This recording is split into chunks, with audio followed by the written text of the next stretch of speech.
भुजगशयनं पद्मनाभं सुरेशं विश्वाधारं गगनसदृशं मेघवर्णं शुभांगं लक्ष्मीकान्तं कमलनयनं योगिभिर्ध्यानगम्यं वन्दे विष्णु भवभयहरं सर्वलोकैकनाथम्। ॐ श्री हरिकृष्णाय नमः। ॐ श्री गणेश्यामाय नमः। ॐ श्री नीलकण्ठाय नमः। ॐ श्री स्वामिनारायणाय नमः। સહજાનંદ સ્વામી મહારાજની જય. સ્વામિનારાયણ હરે. વિવાદો નૈવ કર્તવ્યઃ સ્વાચાર્યેણ સહ ક્વચિત પૂજ્યોન્નધન્નવસ્ત્રાદ્યર્યથાશક્તિ સચાખિલૈઃ તમાયાન્तं નિશમ્યાસુ પ્રત્યુદ્ગन्तવ્યમાદરાत् તસ્મિन् યાત્યનુગમ્યં ચ ગ્રામાંતાવધિમત્સ્થિતૈઃ अपि भूरि फलं कर्म धर्मापेतं भवेद्यदि आचर्यं तर्हि तन्नैव धर्म सर्वार्थदोस्तिः पूर्वै महद्भिरपि यद्धर्माचरणं क्वचित् कृतं स्यात् तत्तु न ग्राह्यं ग्राह्यो धर्मस्तु तत्कृतः गुह्यवार्ता तु कस्यापि प्रकाश्या नैव कुत्रचित् समदृष्ट्या न कार्याश्च यथार्हाचा વ્યતિક્રમઃ. સ્વામિનારાયણ હરે. અને અમારા આશ્રિત જે સર્વે સત્સંગી તેમણે પોતાના આચાર્ય સંગાથે ક્યારેય પણ વિવાદ ન કરવો અને પોતાના સામર્થ્ય પ્રમાણે અન્ન ધન વસ્ત્રાદિકે કરીને તે પોતાના આચાર્યને પૂજવા. અમારા જે આશ્રિતજન તેમણે પોતાના આચાર્યને આવતા સાંભળીને આદર થકી તત્કાળ સન્મુખ જવું અને તે આચાર્ય પોતાના ગામથી પાછા પધારે ત્યારે ગામની ભાગોળ સુધી વડાવવા જવું. અને ઘણુંક છે ફળ જેને વિશે એવું પણ જે કર્મ તે જો ધર્મે રહિત હોય તો તેનું આચરણ ન જ કરવું. કેમ જે ધર્મ છે તે જ સર્વ પુરુષાર્થનો આપનારો છે, માટે કોઈક ફળના લોભે કરીને ધર્મનો ત્યાગ ન કરવો. અને પૂર્વે થયા જે મોટા પુરુષ તેમણે પણ જો ક્યારેક અધર્માચરણ કર્યું હોય તો તેનું ગ્રહણ ન કરવું. અને તેમણે જે ધર્માચરણ કર્યું હોય તો તેનું ગ્રહણ કરવું. અને કોઈની પણ જે ગુહ્ય વાર્તા તે તો કોઈ ઠેકાણે પણ પ્રકાશ કરવી જ નહીં. અને જે જીવનું જેવી રીતે સન્માન કરવું ઘટતું હોય તેનું તેવી જ રીતે સન્માન કરવું, પણ સમદ્રષ્ટિએ કરીને એ મર્યાદાનું ઉલ્લંઘન કરવું નહીં. સહજાનંદ સ્વામી મહારાજની જય.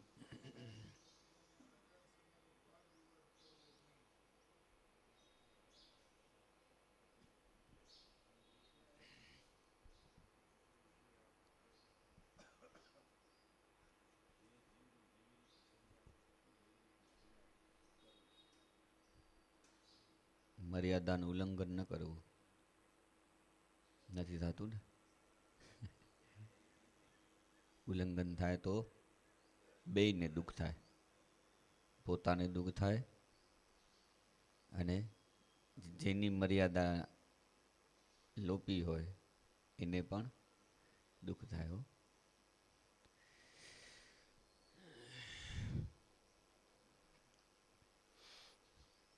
સ્વામિનારાયણ હરે.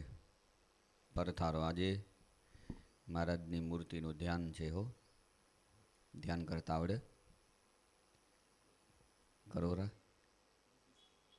મનીષભાઈ, તમે કરોરા મૂર્તિનું ધ્યાન? લાલજીભાઈ કરતા હશે, નથી કરતા? ભલું થાય તમારું. છેલ્લો આંટો હોય ને પાઘડીનો, એવો મસ્ત રૂપાળો કરી લેવાય. નણભાઈ કરતા હશે, ધ્યાન કરો એમ કે. સારું, ભગવાનની મૂર્તિનું ધ્યાન આજે કરશું. હો, સ્વામિનારાયણ હરે. એવા જે શ્રી સહજાનંદ સ્વામી મહારાજ, તેની મૂર્તિના જે ચિહ્ન તે પ્રથમ લખીએ છીએ. શ્રીજી મહારાજના બે ચરણારવિંદના તળામાં ઉર્ધ્વ રેખા છે. તે કેવી છે? તો અંગૂઠાની આંગળીની જે અંગૂઠાની પાસેની જે આંગળીઓ, તેની બે કોરા નીકળી છે ને પાણીને બે કોરા નીકળી છે. અને જમણા પગના અંગૂઠાના થડમાં ઉર્ધ્વ રેખાને મળતું જવનું ચિહ્ન છે. અને તે જમણા પગના તળામાં ઉર્ધ્વ રેખાની બે કોરે કમળ, અંકુશ, ધ્વજ, અષ્ટકોણ, વજ્ર, સ્વસ્તિક, જાંબુફળ એમના ચિહ્ન છે. અને જમણા ચરણના અંગૂઠાના નખમાં એક ઊભી રાતી રેખાનું ચિહ્ન છે. ને એ જ અંગૂઠાને બાહેરલે પડખે એક તિલ છે. અને એ અંગૂઠાની પાસેની જે આંગળી, તેનું જે અંગૂઠાની કોરનું પડખું, તેમાં એક તિલ છે. અને જમણા પગની છેલ્લી આંગળીના બાહેરના પડખામાં નખની પાસે એક તિલ છે. અને ડાબા પગની ઉર્ધ્વ રેખાની ડાબી કોરે શ્યામ એવા બે ચિહ્ન પાસે છે. અને વળી એ ઉર્ધ્વ રેખાને મળતું જ ફણાના થડમાં એક વ્યોમનું ચિહ્ન છે. અને ડાબા પગના તળામાં ઉર્ધ્વ રેખાને બે કોરે ધનુષ, કળશ, મત્સ્ય, ત્રિકોણ, ગોપદ, અર્ધચંદ્ર એમના ચિહ્ન છે. અને બે પગના તળા રક્ત છે. ને બે પગના અંગૂઠાને આંગળીઓના જે નખ તે રક્ત છે. ને ઉપડતા છે ને તેજસ્વી છે. અને એ બે પગના અંગૂઠા ને આંગળીઓની ઉપર ઝીણા ઝીણા ને કોમળ એવા રોમના ચિહ્ન છે.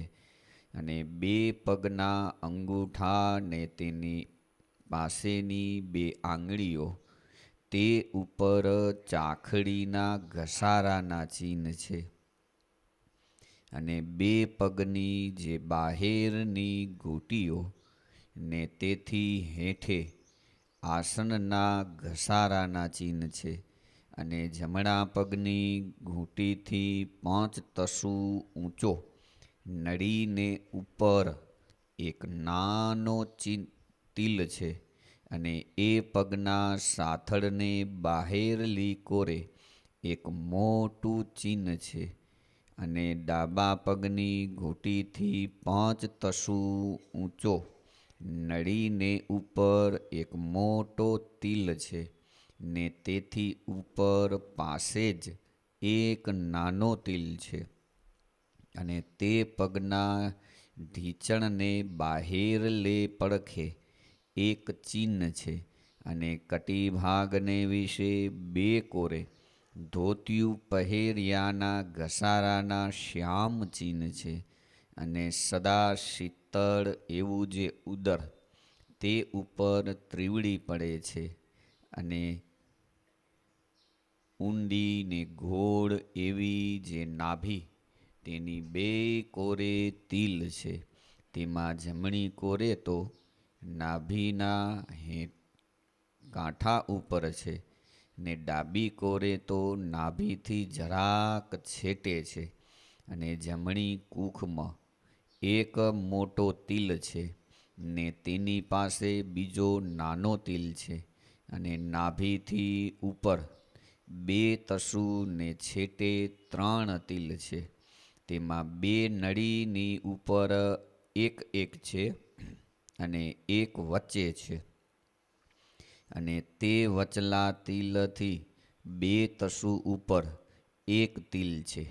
અને ડાબે પડખે કૂખથી ઊંચે ને બગલથી હેઠે મોટા 4 તિલની એક ઊભી હાર છે, ને તેની પાસે બાહેરલી કોરે એક બીજી નાના 4 તિલની ઊભી હાર છે, અને તે જ બગલ નીચે 3 તિલની એક ઊભી હાર છે. અને હૃદયને વિશે રોમનું શ્રીવત્સનું ચિહ્ન છે, અને છાતીની વચ્ચે અર્ધચંદ્રને આકારે 5 તસુ પહોળું અને જરાક રાતું એવું એક મોટું ચિહ્ન છે. તે જમણી કોરે કંઈક વિશેષ ચઢતું છે, અને એ ચિહ્નને વચ્ચે જરાક ડાબી કોરે એક મોટો તિલ છે, અને એ તિલથી ડાબી કોરે 2 આંગણને છેટે એક તિલ છે, ને તેથી ડાબી કોરે 2 તસુને છેટે ડાબા સ્તનથી ઉપર એક તિલ છે, અને 2 સ્તનથી ઉપર 2 છાપના ચિહ્ન છે. અને જમણી ભુજાની પાસે માહેલી કોરે ઊભી ઓળીએ 4 તિલ છે, અને જમણી ભુજામાં મૂળથી 3 તસુ હેઠું એક છાપનું ચિહ્ન છે, ને તે છાપના ચિહ્નને પડખે બાહેરલી કોરે નાના 4 તિલ છે, અને જમણી કૂખથી હેઠા ને કાંડાથી ઊંચા 2 તિલ છે, અને જમણા હાથની ટચલી આંગળીના મૂળથી ઉપર અર્ધા આંગણને છેટે એક નાનો તિલ છે.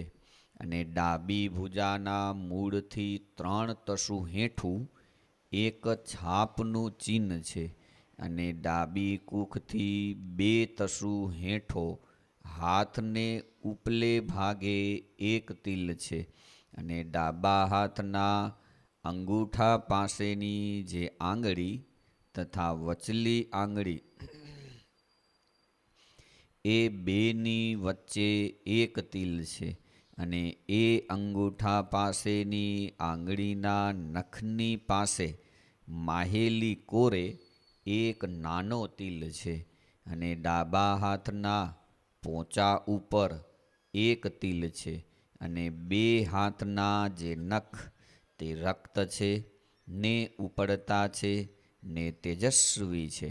ને તે નખના જે અગ્રભાગ તે અતિ તીક્ષ્ણ છે, અને 2 હાથના જે તળા તે રક્ત છે, ને તે તળામાં જે રેખાઓ તે થોડી થોડી શ્યામ જણાય છે. અને 2 હથેળીના મૂળથી ઉપર 8 તસુ ઊંચા 2 છાપના ચિહ્ન છે, અને 2 કૂણીઓ શ્યામ છે. અને કંઠના ખાડાની વચ્ચે એક તિલ છે, ને એ તિલથી જરાક છેટે એક નાનો તિલ છે. અને દાઢીથી હેઠો એક તિલ છે, અને ડાબા ખંભાની 2 આંગળ હેઠે વાંસામાં એક રોમે સહિત એક મોટો તિલ છે, ને એ તિલથી હેઠો એક તિલ છે, ને વળી તેથી હેઠો બીજો તિલ છે. અને કરોડની ડાબી કોરે ડોકથી 2 તસુ હેઠો એક તિલ છે, અને જમણી ખરપડી ઉપર એક નાનો તિલ છે. અને કરોડથી જમણી કોરે વાંસાની મધ્યે 4 તિલ છે, અને નાસિકાની પાસે જમણી કોરે એક મોટો તિલ છે, અને તે તિલથી ઊંચો ને આંખના ખૂણાથી હેઠો પાસે જ એક નાનો તિલ છે, અને નાસિકાને ઉપર સીડીના ચાઠાના ઝીણા ઝીણા ચિહ્ન છે, અને 2 નેત્રની જે હેઠલી ને ઉપલી પાંપડીઓ તેથી ઉપર ને હેઠે ઝીણી ઝીણી કરચલીઓ પડે છે, અને મુખમાં જમણી કોરે હેઠલી જે પ્રથમની દાઢ તેમાં શ્યામ ચિહ્ન છે, અને જીહવા તે કમળના પત્ર સરખી રક્ત છે, અને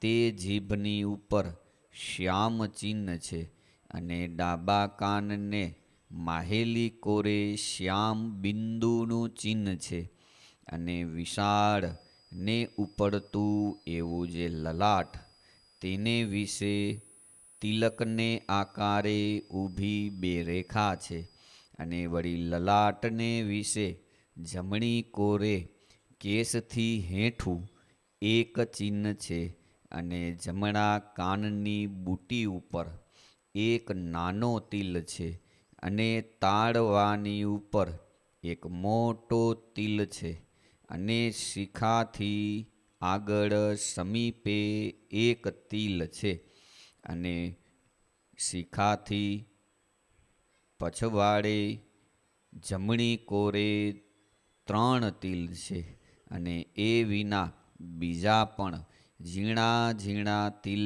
તે શરીરમાં કેટલાક છે.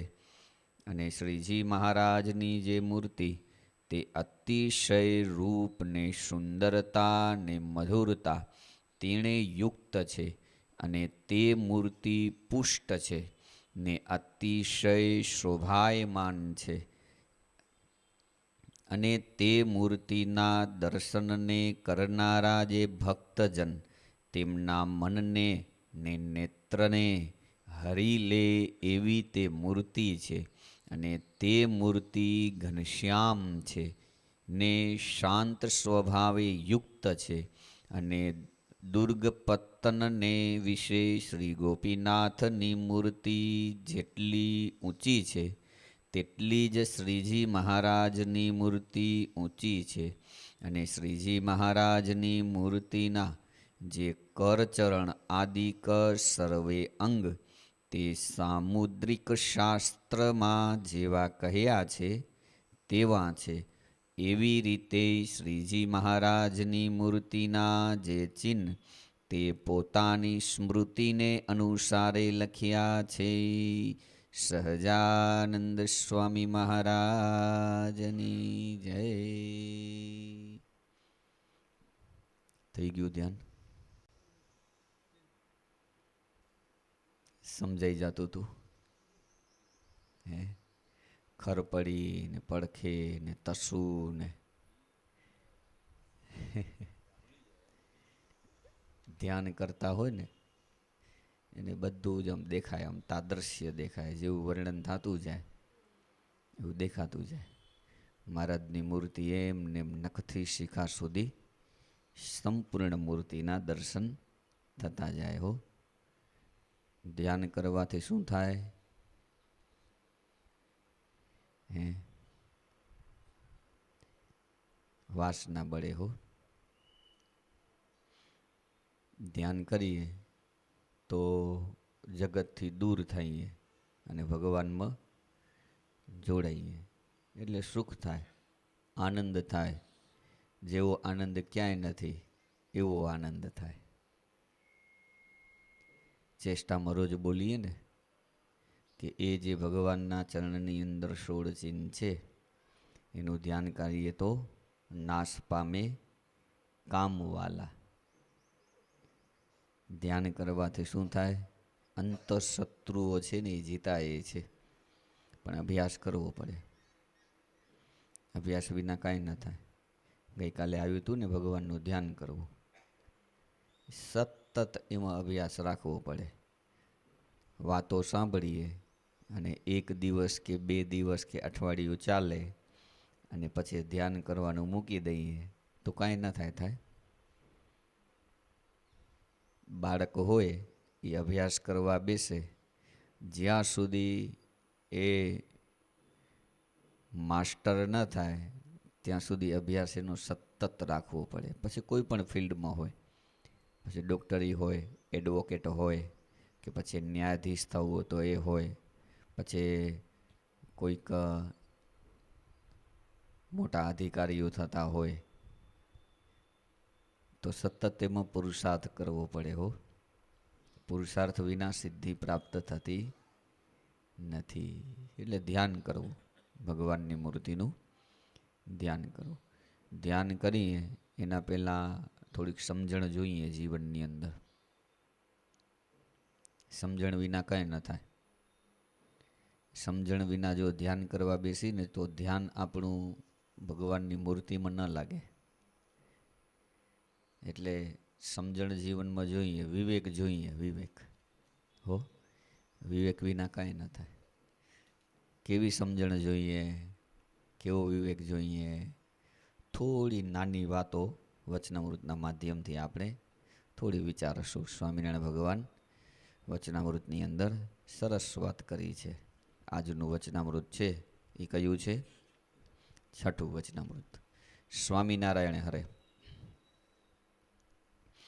સંમત 1876 માગસર સુધી 9મીને દિવસ શ્રીજી મહારાજ શ્રી ગઢડા મધ્યે દાદા ખાચરના દરબારમાં વિરાજમાન હતા અને સર્વે શ્વેત વસ્ત્ર ધારણ કર્યા હતા અને પોતાના મુખારવિંદની આગળ મુનિ તથા દેશ દેશના હરિભક્તની સભા ભરાઈને બેઠી હતી. પછી શ્રીજી મહારાજ બોલ્યા, જે આ સત્સંગમાં જે વિવેકી છે તે તો દિવસે દિવસે પોતાને વિશે અવગુણને દેખે છે અને ભગવાન ને ભગવાનના ભક્તને વિશે ગુણને દેખે છે અને ભગવાન ને સાધુ પોતાના હિતને અર્થે કઠણ વચન કહે છે તેને પોતાના હિતકારી માને છે અને દુઃખ નથી લગાડતો. તે તો દિવસે દિવસે સત્સંગને વિશે મોટ્યપને પામે છે. અને જે અવિવેકી છે તે તો જેમ જેમ સત્સંગ કરે છે અને સત્સંગની વાત સાંભળે છે તેમ તેમ પોતાને વિશે ગુણ પરઠે છે અને ભગવાન ને સંત એનો દોષ દેખાડીને એની આગળ વાત કરે છે. તે વાતને માને કરીને અવળી લે છે અને વાતના કરનારાનો અવગુણ લે છે. તે તો દિવસે દિવસે ઘટતો જાય છે અને સત્સંગમાં પ્રતિષ્ઠાહીન થઈ જાય છે. માટે પોતાને વિશે જે ગુણનું માન તેનો ત્યાગ કરીને શૂરવીર થઈને ભગવાન અને ભગવાનના સંતને વિશે વિશ્વાસ રાખે તો એનો અવિવેક ટળી જાય છે અને સત્સંગમાં મોટ્યપને પામે છે. ઇતિ વચનામૃતમ. એવી રીતે ગઢડા પ્રથમ પ્રકરણનું 6ઠું વચનામૃત થયું. સહજાનંદ સ્વામી મહારાજની જય. વાલા સર્વે સંતો, સર્વે ભક્તોને જય સ્વામિનારાયણ. વિક્રમ સંમત 1876 માગસર સુધી 9મીને દિવસ સ્વામિનારાયણ ભગવાન ગઢડામાં દાદા ખાચરના દરબારમાં વિરાજમાન છે. મહારાજ સર્વે શ્વેત વસ્ત્રો ધારણ કરેલ છે. સ્વામિનારાયણ ભગવાનની સન્મુખ સંતો અને ભક્તોની સભા ભરાઈને બેઠી છે. એ સભા પ્રત્યે સ્વામિનારાયણ ભગવાન વાત કરી છે હો, વિવેકની.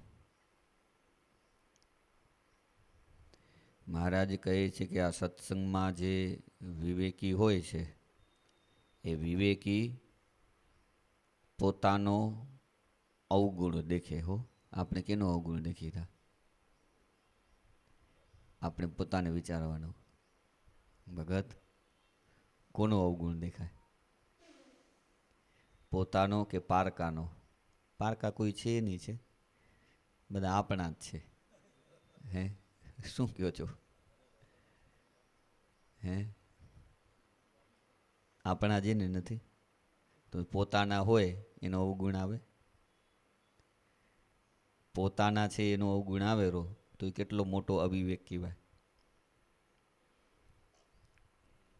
સંસારની અંદર જે પોતાના હોય એનો અવગુણ નથી આવતો, ગમે એમ તોય. હવે ટાઈમ ઉપર સરસ મજાનું ભોજન તો જમાડે છે આપણે, શું કહો છો? અવગુણ ના આવે. પણ ભોજન જમાડવા પાછળ એ કેટલું બધું વાતાવરણ છે એમાં પરિવર્તન કરી નાખતા હોય એ પાત્રો, તોય પણ એમનો અવગુણ આવતો નથી. એનું કારણ શું? પોતાના માન્યા છે. કેના માન્યા છે? પોતાના. ગમે એમ તોય એ પાત્ર મારવું છે, હાલશે એમ, નિભાવે છૂટકો. સ્વામિનારાયણ ભગવાન કહે છે કે જે પોતાનો ગુણ દેખે છે અને બીજાનો અવગુણ દેખે છે એ અવિવેકી છે. હવે પોતાનો ગુણ દેખાયરો અને બીજાનો અવગુણ દેખાયરો, એનું કારણ શું છે? અવિવેકીની હાલત શું થાય? ચાલો, અવિવેકી હોય ને એ ધીરે ધીરે ધીરે ધીરે શું થાય? ઘટતો જાય. હો, ઘટતો જાય એટલે એની પોસ્ટ છે ને એ ધીરે ધીરે નીચી થતી જાય. ઊંચી પોસ્ટ ન મળે એને. આપણે ઊંચી પોસ્ટ ખપે કે નીચી?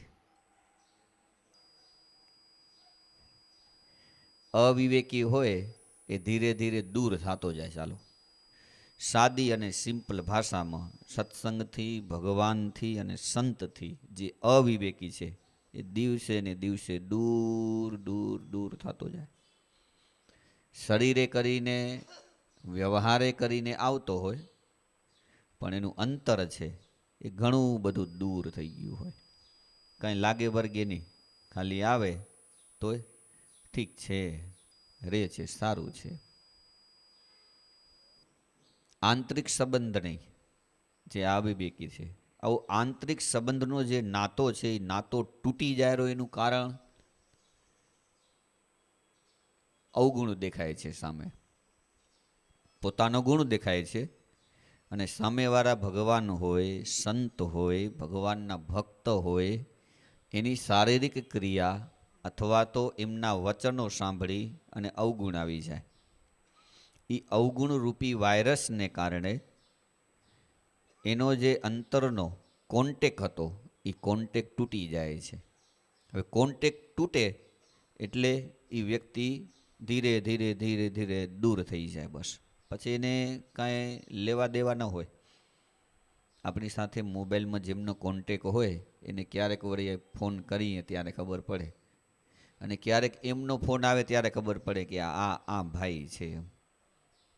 પણ આપણા ફોનની અંદર જેમનો કોન્ટેક સેવ જ ન હોય તો કેમ આપણે એમને ફોન લગાવવાનું મન થાય? કઈ રીતે એનો કોન્ટેક દેખાય? હોય જ નહીં ને. એમ જે અવગુણવાળો છે એ અવગુણવાળો એ ભગવાન, સંત અથવા તો ભગવાનના ભક્ત છે ને એના કોન્ટેકથી દૂર થઈ ગયો હોય. એની ફાઇલની અંદર એમના કોન્ટેક નથી, એટલે ક્યારેય પણ એની સાથે એનો નાતો નહીં બંધાય. હવે અવગુણ આવવાનું કારણ શું?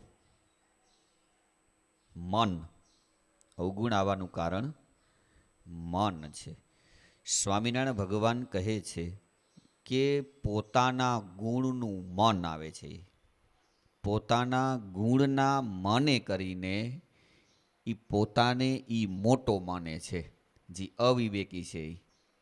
હવે પોતાને એ મોટો માની લીધો એટલે બીજા બધા તો સહજ સ્વાભાવિક એ તો નાના મનાઈ જ ગયા કે હું કેવો છું, મોટો છું, હું કહું એમ થવું જોઈએ. જો ન કરે તો પછી સમય આવશે ને ત્યારે જોઈ લેશું. યાદ રાખે હો, ક્યારે પણ ન ભૂસાય એ રીતે પરમિનેન્ટ માર્કરથી એ પોતે પોતાની ફાઇલમાં એની નોંધ રાખે. પછી જ્યારે સમય આવે ને ત્યારે એ લિસ્ટ ખોલે અને પછી જે રીતે એમની સાથે વર્તન ન કરવું જોઈએ એ રીતે વર્તન કરે. હવે આનાથી શું થાય? મોટામાં મોટો અપરાધ થાય. હવે વર્તન ન કરવું જોઈએ એ રીતે વર્તન કરે ને એવો એનો સ્વભાવ જ થઈ જાય હો. અવિવેકી હોય ને એનો સ્વભાવ બની જાય બસ, કે હું કરું છું બરોબર છું, આવું મનાઈ જાય, પોતાના ગુણનું મન આવી જાય. ત્યારે કોઈક એવા દયાળુ સંત હોય, એ દયાળુ સંત એનો જે ગુણ છે, દોષરૂપી જે ગુણ છે, એમની ઉપર એ સંતો વાત કરે કે ભાઈ આ તમે આવી રીતે જે વર્તન કરો છો ને એ વર્તન બરાબર નથી. જો આમાં ફેરફાર કરી નાખો તો સારું, તો તમને સંતોનો ને ભગવાનનો રાજીપો પ્રાપ્ત થશે. આવી જ્યારે કોઈક સંતો એમના સ્વભાવ ઉપર વાત કરે ને એટલે એને શું થાય? દુઃખ લાગે હો, કે મને કેરા. દુઃખ લાગવાનું કારણ મહારાજ કહે છે કે માન છે. એ માને કરીને પોતાના હિતકારી જે વચન છે ને એ મનાતા નથી અને એને દુઃખ લાગે. હું આવડો મોટો કેટલાય વર્ષોથી આ સત્સંગમાં છું, કેટલી બધી સેવા હું કરી છે, મોટી મોટી સેવાઓ કરી છે. અત્યારે તો જે સેવા કરનારા છે એ તો કેવી સેવા છે, જેમ નાના બાળકો રમકડા રમે ને એવી નાની નાની સેવા છે. હું તો કેટલીય સેવા મારા જીવનની અંદર કરેલી છે ને મને સમજાવે. શું અમને ખબર નહીં પડતી હોય? શું અમે રોટલા નથી ખાતા? આજકાલના છોરા અમને વડીલોને સમજાવે. ઘણા એવા અવિવેકી સત્સંગની અંદર જીવાત્માઓ હોય છે, એટલે એનાથી અંતરનો નાતો દૂર થાય અને સામેવાળો જે હિતની વાત કરી હોય એનો અવગુણ આવે છે. અવગુણ આવવાનું આ કારણ છે. શું છે? ગુણનું પોતાનું જે મન એણે કરીને અવગુણ આવે. પોતાની મોટાઈનું મન, કે અમે તો ઉંમરે કરીને આટલા મોટા છે, અમારી અંદર તો આવી કળા છે. પછી શું થાય? જે એ પોતે કરે ને એ સાચું જ હોય. સારી ભાવનાથી સત્સંગને આગળ વધારવાને કંઈ ઉદ્દેશ્યથી અથવા તો કોઈ જીવને ભગવાનમાં જોડવાના ઉદ્દેશ્યથી કોઈ નાનું મોટું કાર્ય, કોઈ સેવા, કોઈ બીજા સંતો કે ભગવાનના ભક્તો કરતા હોય ને ત્યારે એને શું મનાય? કે આ તો ખાલી આમ બસ એકબીજાને આમ જ કરે છે. એનાથી ડબલ કે ત્રબલ જે સામેવાળા ક્રિયા કરતા હોય ને એ કરતા હોય પોતે. કેટલો આમ બગાડ કરતા હોય છતાંય પણ એને શું થાય? કે હું બરોબર કરું છું, આમ બરોબર છે, ક્યાંય પણ આ વસ્તુ જાવી ન જોઈ. આવી રીતે એના અંતરની અંદર એક વિચાર છે એ સ્થિર થઈ જાય અને બીજા કોઈ પણ કાર્ય કરે ને તો શું કહી દે? એમ ના લે. રાત જોતા હોય હો, ઘણીવાર રાત જોતા, હવે તો આપણી સત્તા છે, હવે આપણે કરીએ એમ થવું જોઈએ, એમ રાહ જોતા હોય. ઘણા એવા જીવો હોય. તો આ છે ને સત્સંગથી ધીરે ધીરે ધીરે ધીરે એ દૂર થતા જાય છે. અને જે એવા સ્વભાવો કોઈ સંત કહે અને ગુણ લે તો એ સત્સંગમાં મહારાજ કહે છે કે આગળ વધે હો.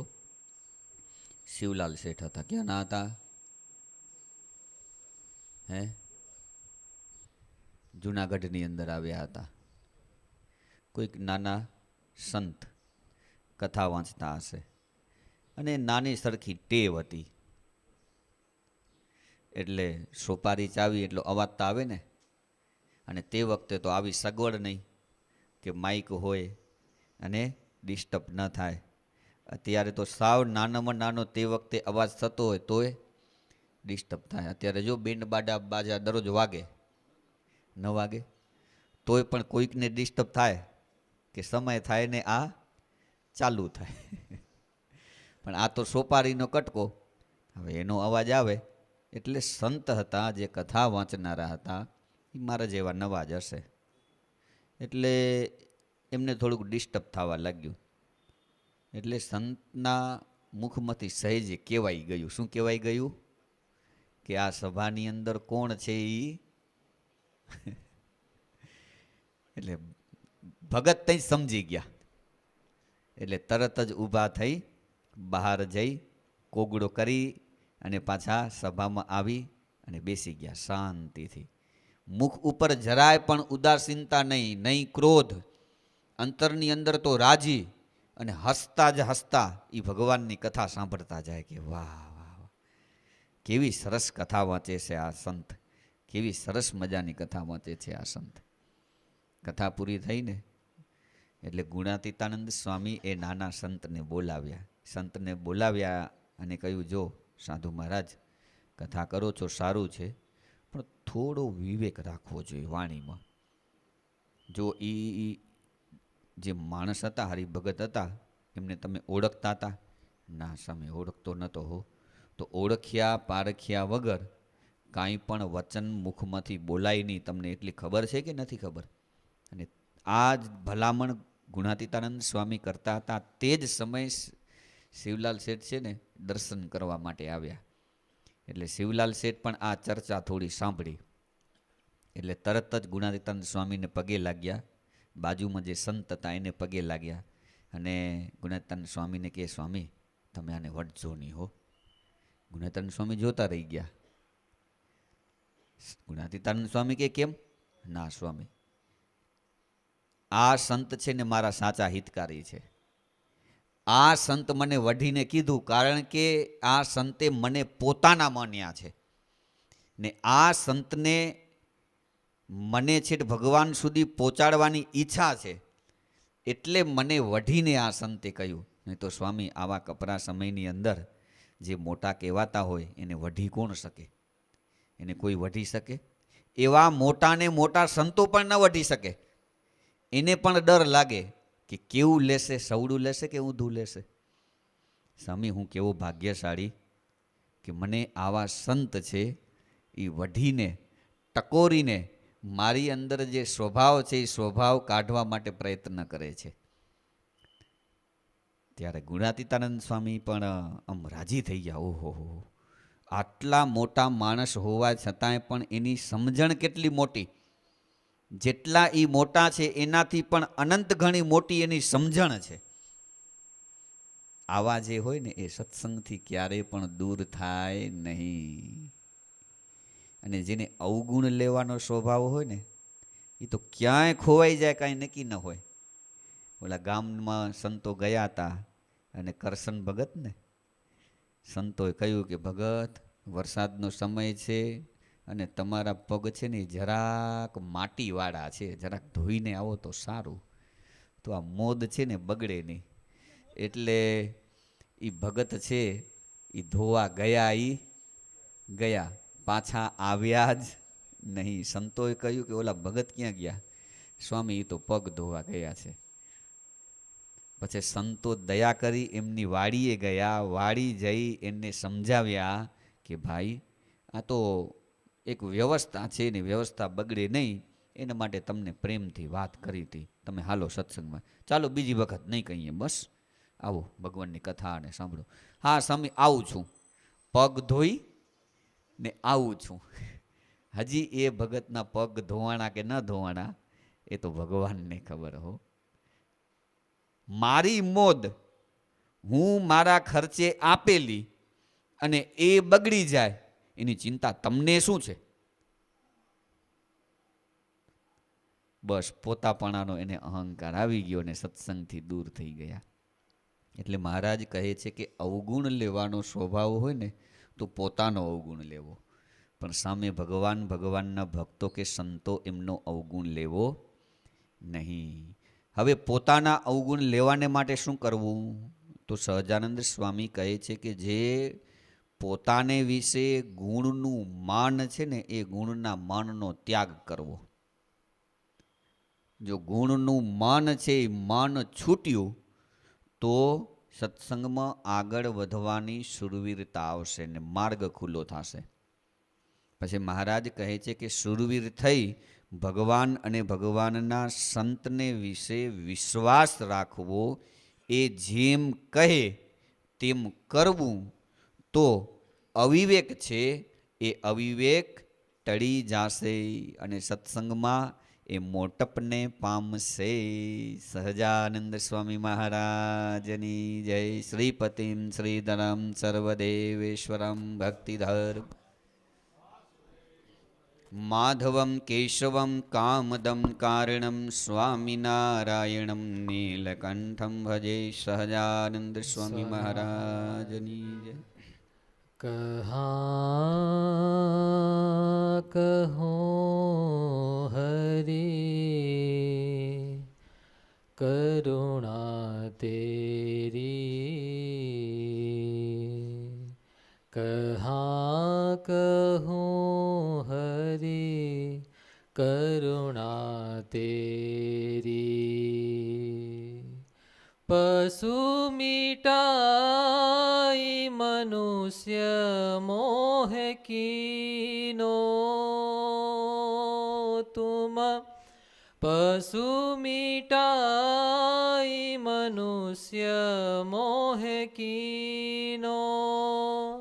अनजल पोषत सांझ सबेरी, अनजल पोषत सांझ सबेरी. करुणा तेरी, कहाँ कहो हरि करुणा तेरी, कहाँ कहो हरि करुणा तेरी. गर्भवास माही पच्यो यधोमुख, जठरग्नि तन दाह घनेरी. गर्भवास माही पच्यो यधोमुख, जठरग्नि तन दाह घनेरी. ते दुख ते मोय राखी लियो तुम, ते दुख ते मोय राखी लियो तुम. नाथ तुम ही मेरो हाथ ग्रहेरी, नाथ तुम ही मेरो हाथ ग्रहेरी. करुणा तेरी, कहाँ कहूँ हरि करुणा तेरी, कहाँ कहूँ हरि करुणा तेरी. बहार आए भयो युनमत में, जठर त्रास सब ही बिसरेरी. बहार आए भयो उन्मत में, जठर त्रास सब ही बिसरेरी. तुमको भूल फूल सो फिरत हूँ, तुमको भूल फूल सो फिरत हूँ. कही नवजात मूरखता मेरी, कही नवजात मूरखता मेरी.